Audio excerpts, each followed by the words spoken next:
حضرت عمر بن خطاب رضی اللہ تعالیٰ عنہ بیان کرتے ہیں، ہم ایک روز رسول صلی اللہ علیہ وسلم کی خدمت میں حاضر تھے کہ اس اثناء میں ایک آدمی ہمارے پاس آیا جس کے کپڑے بہت ہی سفید اور بال انتہائی سیاہ تھے۔ اس پر سفر کے آثار نظر آتے تھے، نہ ہم میں سے کوئی اسے جانتا تھا، حتیٰ کہ وہ دو زانو ہو کر نبی کریم صلی اللہ علیہ وسلم کے سامنے بیٹھ گیا اور اس نے اپنے دونوں ہاتھ اپنی رانوں پر رکھ لیے اور کہا، محمد صلی اللہ علیہ وسلم، اسلام کے متعلق مجھے بتائیں۔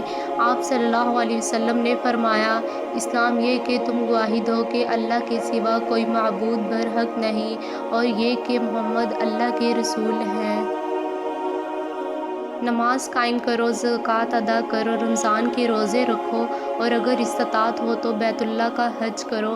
اس نے کہا، آپ نے سچ فرمایا۔ ہمیں اس سے تعجب ہوا کہ وہ آپ صلی اللہ علیہ وسلم سے پوچھتا ہے اور آپ کی تصدیق بھی کرتا ہے۔ اس نے کہا، ایمان کے بارے میں مجھے بتائیں۔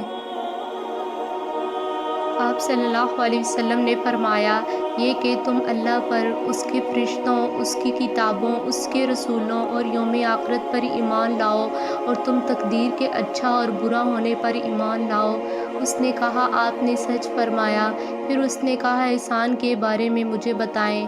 آپ صلی اللہ علیہ وسلم نے فرمایا، یہ کہ تم اللہ کی عبادت اس طرح کرو گویا تم اسے دیکھ رہے ہو اور اگر تم اسے نہیں دیکھ سکے تو وہ یقیناً تمہیں دیکھ رہا ہے۔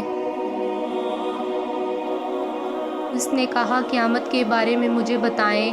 آپ صلی اللہ علیہ وسلم نے فرمایا، مسئول اس کے متعلق سائل سے زیادہ نہیں جانتا۔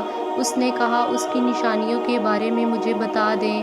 آپ صلی اللہ علیہ وسلم نے فرمایا، یہ کہ لونڈی اپنی مالکہ کو جنم دے گی اور یہ کہ تم ننگے پاؤں، ننگے بدن، تنگ دست، بکریوں کے چراہوں کو بلند و بالا، عمارتوں کی تعمیر اور ان پر فخر کرتے ہوئے دیکھو گے۔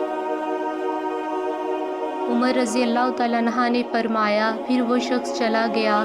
میں کچھ دیر ٹھہرا، پھر آپ صلی اللہ علیہ وسلم نے مجھ سے پوچھا، عمر، کیا تم جانتے ہو سائل کون تھا؟ میں نے عرض کیا، اللہ اور اس کے رسول بہتر جانتے ہیں۔ آپ صلی اللہ علیہ وسلم نے فرمایا، وہ جبرائیل علیہ السلام تھے، وہ تمہیں تمہارا دین سکھانے کے لیے تمہارے پاس تشریف لائے تھے۔